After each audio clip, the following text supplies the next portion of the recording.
الله أكبر الله أكبر الله أكبر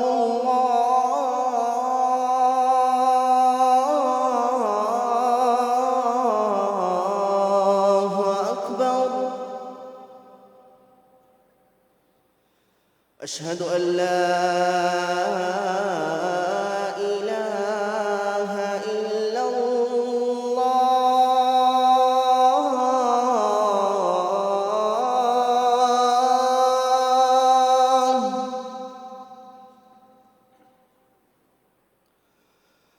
أشهد أن لا إله إلا الله.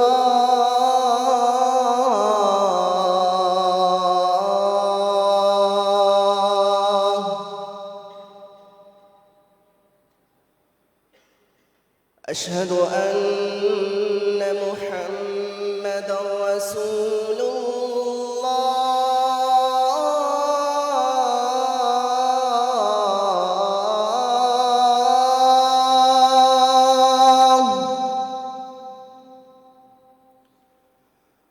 أشهد أن محمدًا رسول الله.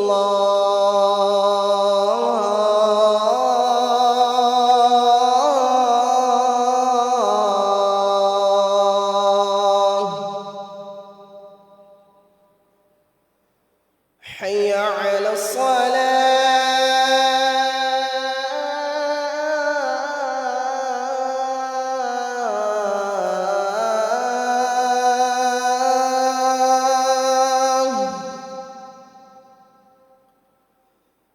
حي على الصلاة.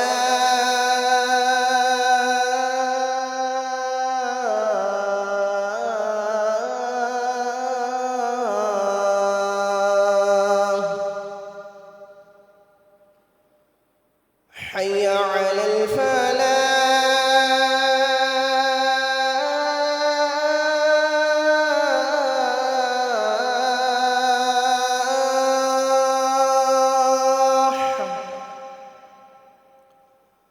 حي على الفلاح.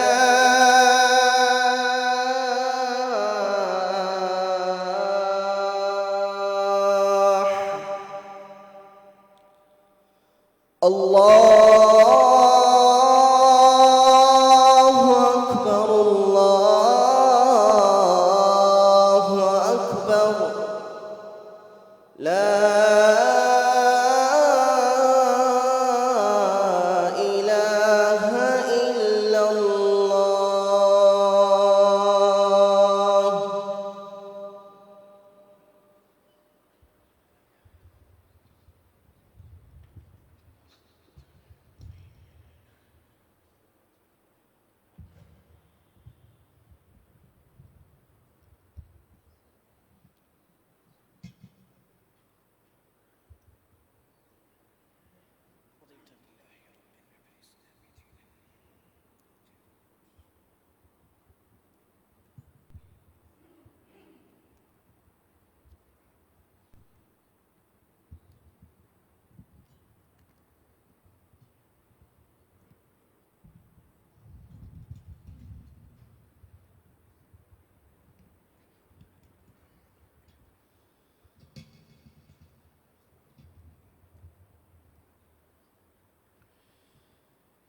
إن الحمد لله نحمده ونستعينه ونستغفره ونعوذ بالله من شرور أنفسنا وسيئات أعمالنا. من يهده الله فلا مضل له ومن يضلل فلا هادي له. وأشهد أن لا إله إلا الله وحده لا شريك له وأن محمدًا عبده ورسوله. يا أيها الذين آمنوا اتقوا الله حق تقاته ولا تموتن إلا وأنتم مسلمون. يا أيها الناس اتقوا ربكم الذي خلقكم من نفس واحدة وخلق منها زوجها وبث منهما رجالا كثيرا ونساء، واتقوا الله الذي تساءلون به والأرحام إن الله كان عليكم رقيبا. يا أيها الذين آمنوا اتقوا الله وقولوا قولا سديدا يصلح لكم أعمالكم ويغفر لكم ذنوبكم، ومن يطع الله ورسوله فقد فاز فوزا عظيما. أما بعد، فأعوذ بالله من الشيطان الرجيم. وبشر الصابرين الذين إذا أصابتهم مصيبة قالوا إنا لله وإنا إليه راجعون. أولئك عليهم صلوات من ربهم ورحمة وأولئك هم المهتدون. وقال الحق سبحانه وتعالى: لقد خلقنا الإنسان في كبد أيحسب أن لن يقدر عليه أحد. لائق ست تکریم سامعین مکرم، اللہ ذوالجلال ہم سب کے خالق و مالک اور رازق ہیں، وہی قادر مطلق ہیں، پوری کائنات پہ تصرف اسی کا ہی ہے۔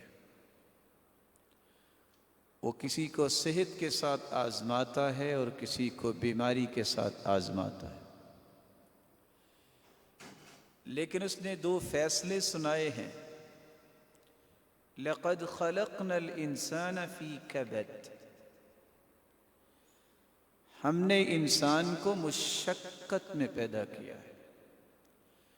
انسان کی بنیادی طور پہ تین مشقتیں ہیں۔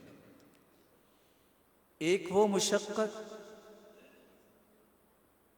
جو ماں اٹھاتی ہے 9 ماہ تک، پھر وہ مشقت جس کو اٹھانے کے بعد انسان دنیا میں آتا ہے اور پھر اس کی پرورش ہوتی ہے۔ ایک ایسے وقت میں مشقت بھی آتی ہے، یہ زندگی کا حصہ ہے، جب انسان ہر ایک سے مستغنی اللہ اسے کڑیل جوان کر دیتے ہیں، اور بسا اوقات وہ بھول کے سمجھتا ہے اَيَحْسَبُ أَن لَّن يَقْدِرَ عَلَيْهِ أَحَدٌ، کیا اس کا یہ گمان بن چکا ہے کہ اس پر کوئی قابو نہیں پا سکتا؟ نہیں، اس وقت میں بھی مشقت اللہ ذوالجلال نے زندگی کا حصہ رکھا ہے، لیکن کوئی بھی مصیبت، بیماری، مشقت، اس پہ صبر کرنے والوں کو اللہ ذوالجلال نے خوشخبریاں عطا کی۔ اور دوسرا اصول دیا ہے جس کو آج میں اور آپ کبھی بھول جاتے ہیں۔ وہ اصول کیا ہے؟ اِنَّا لِلَّهِ، ہم اللہ کی مخلوق ہیں، ہم اللہ کی ملکیت ہے، وہ ہمارا مالک ہے، اور ہمیں لوٹ کے بھی اسی کے پاس جانا ہے۔ مالک اپنی ملکیت میں جو بھی تصرف کر لے، دنیا کی کوئی طاقت اسے پوچھنے کی جرت نہیں کر سکتی، اور جو اس کا فیصلہ ہوتا ہے وہی صحیح ہوتا ہے۔ میری عقل، آپ کی عقل اس کو تسلیم کرے نہ کرے، میرے مالک کے فیصلوں میں وہ حکمت ہوتی ہے، وہ اللہ ذوالجلال نے فیصلے رکھے ہوتے ہیں جو ہمیشہ انسان کے لیے بہتر ہوتے ہیں۔ رسول اللہ صلی اللہ علیہ وآلہ وسلم یہ ان انبیاء اور نفوس قدسیہ میں سے آخری پیغمبر ہیں جو 1,24,000 پیغمبر دنیا میں آئے، جن جیسی ہستیاں اللہ نے دنیا میں نہیں بھیجی۔ کیا ان ہستیوں میں سے کوئی دنیا میں بچا ہے؟ 1,44,000 صحابہ، کوئی ان میں سے دنیا میں رہا ہے؟ یہ حقائق ہیں۔ لو كانت الدنيا تدوم لأهلها لكان رسول الله حيا يخلد۔ اگر دنیا میں کسی کو بقا ہوتی تو کم از کم سرتاج رسل محمد الرسول اللہ صلی اللہ علیہ وسلم کو بقا ہوتی، لیکن وہ بھی اللہ کے پاس چلے گئے کیونکہ وہ پوری کائنات سے اعلیٰ تھے۔ آج کے اس پرتشویش اور پرقلق حالات کے اندر ڈاکٹرز بھی ایس او پیز بتاتے ہیں جن کو ماننا چاہیے، ضد نہیں کرنی چاہیے۔ حکومتیں بھی اس بات کی کوشش کرتی ہیں کہ ایس او پیز بنائے جائیں، وہ پرکاشی میئرز کو پیش کرتے ہیں کہ ان میئرز کا خیال ڈاکٹرز بھی رکھیں، عوام بھی رکھے، مریض بھی رکھے۔ Being a Muslim, being a مؤمن، شریعت نے بھی کچھ ایس او پیز بتائے ہیں، شریعت نے بھی کچھ میئرز بتائے ہیں جن کا خیال کرنے سے رب تعالیٰ انسان کو ہر قسم کی مصیبتوں سے محفوظ کرتا ہے۔ مصیبت آ چکی ہے، یہ مصیبت سے آپ دور ہیں، ہر دو صورتوں میں ان ربانی میئرز کا، ان ایس او پیز کا خیال رکھنا یہ ہماری دینی ذمہ داری ہے۔ تو آج کے خطبے میں ان پرقلق حالات کے اندر ایک مسلمان کس طرح راحت سے اپنی زندگی گزار سکتا ہے اور کس طرح اپنے رب کو راضی کر سکتا ہے اور رب کی رضا لے کر ہنستا مسکراتا اپنے ہی رب کے پاس اگر اس کو جانے کا موقع ملتا ہے تو اس میں اسے کوئی خوف نہیں ہوگا۔ وہ کون سے ایس او پیز ہیں؟ آج ہم انہی کا ہی تذکرہ کریں۔ آپ ایک لمحے کے لیے سوچئے، الماضی لا یذکر، ماضی کا تذکرہ نہیں کیا جاتا، وہ گزر گیا وقت۔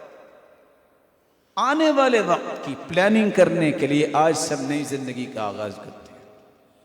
تو سب سے پہلا جو اصول ہمیں شریعت نے دیا ہے، جو ہر شخص سنتا ہے، ان اللہ یحب التوابین وَيُحِبُّ الْمُتَطَهِّرِينَ، اللہ توبہ کرنے والوں کو بھی پسند کرتا ہے اور پاکیزگی اختیار کرنے والوں کو بھی پسند کرتا ہے۔ نو ڈاؤٹ الطہور شطر الایمان، ایمان کا آدھا حصہ جو ہے وہ صفائی ہے۔ آج ان میئرز کا خیال تو ہمیں کرنا پڑتا ہے کہ آپ 20 سیکنڈ تک اپنے ہاتھوں کو دھوئیے۔ رسول مقبول صلی اللہ علیہ وسلم نے 1400 سال پہلے بتایا تھا، طیبوا افواہکم، اپنے منہوں کو پاک صاف اور خوشبودار رکھا۔ طیبوا طہروا اجسادکم، اپنے جسموں کو ہر وقت پاک صاف رکھیے۔ طیبوا افنیتکم، اپنے گھروں کے صحن اور ماحول کو صاف ستھرا رکھو۔ طیبوا ساحاتکم، چوتھی روایت، اپنے ماحول اور جہاں جہاں تم جاتے ہو وہاں وہاں پاکیزگی کا اور صفائی کا خیال رکھو۔ فإن أنتن الساحات، ساحات الیہود، یہ اس وقت یہودیوں کا طریقہ ہوتا، گھر میں کوڑا کرکٹ جمع ہو جاتا، گھر چھوڑ دیتے لیکن صفائی نہیں کرتے۔ تو سب سے پہلا کام آپ اپنی زندگی کا آغاز کیجئے دوبارہ سے کہ میں ہر روز اللہ ذوالجلال کے پیغمبر کے بتائے ہوئے طریقے کے مطابق 24 گھنٹے اپنے آپ کو باوضو رکھوں گا۔ یہ وضو کرنا یہ ربانی سینیٹائزر ہے جس سے دنیا کے یہ وائرس کیا شیطانی وائرس سے بھی آپ محفوظ رہیں گے۔ اور کس طرح انسان اللہ کے ہاں مقام حاصل کر لیتا ہے۔ سیدنا بلال کا قصہ آپ کے سامنے ہے، جو 24 گھنٹے باوضو رہتے، چلتے زمین پر تھے، قدموں کی آہٹ جنت میں سنائی دیتی تھی۔ اور حدیث کے الفاظ کیا ہے؟ کائنات کے سرتاج جنت میں جا رہے ہیں اور کہتے ہیں سمعت خشبۃ بین یدی، میں نے اپنے آگے آگے چلنے والے کو دیکھا۔ میں نے کہا یہ آواز کیسی ہے، یہ کس کے چلنے کی آہٹ آ رہی ہے؟ جواب ملا یہ بلال ہی تو ہے۔ ما من عبد يبيت على ذكر طاهرا إلا بات معه في شعاره ملك لا ينقلب ساعة من الليل إلا قال اللهم اغفر لعبدك فإنه بات طاهرا۔ جو باوضو ہو کے سوتا ہے، یہی ایک وقت ہوتا ہے، انسان بیداری میں تو وضو کر لیتا ہے، اگر خطا ہو جائے دوبارہ کر لے، سوتے وقت بھی جو وضو کر لیتا ہے، رات کی کوئی گھڑی ایسی نہیں، یہ سویا ہوا ہے ساری رات فرشتہ جو ہے اس کے لیے دعائیں کرتا رہتا۔ میرے بھائی مجھے بھی دعا کرنی چاہیے، آپ کے لیے، آپ کو بھی دعا کرنی چاہیے، مسلمانوں کے لیے، لیکن یاد رکھنا میری اور آپ کی دعا بھی اللہ قبول کرتے ہیں اور کریں گے، لیکن چھوٹی جس بات کی شریعت نے دی ہے کہ فرشتوں کی دعا رد ہوتی نہیں۔